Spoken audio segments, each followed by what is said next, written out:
আসসালামু আলাইকুম, কেমন আছেন সবাই? ছোট্ট একটা রেসিপি নিয়ে সবার সামনে আজকে আসলাম, পাকা টমেটো ভর্তা। এখানে আমি বড় বড় সাইজের 2টা টমেটো 4 ফালা করে কেটে সাথে 2টা কাঁচামরিচ দিয়ে আমি লবণ দিয়ে সামান্য একটু পানি দিয়ে থেতো করে সিদ্ধ করে নিচ্ছি। খুব ভালো করে নেড়ে চেড়ে পানিটা শুকিয়ে সিদ্ধ করে নিতে হবে এবং এর মাঝে টমেটোটা যেন মজে গলে যায় সেটাও খেয়াল রাখতে হবে।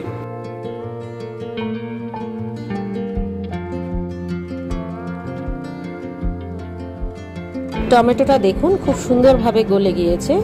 এই পর্যায়ে আরেকটু ঢাকনা দিয়ে বাকি যে শক্ত শক্ত যেটা আছে সেটাও গলিয়ে এখন একদম নেড়ে চেড়ে পানিটা শুকিয়ে ফেলবো।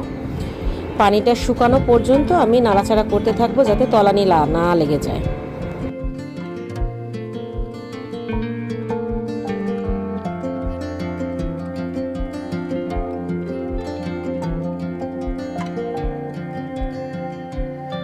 বাস হয়ে গেল।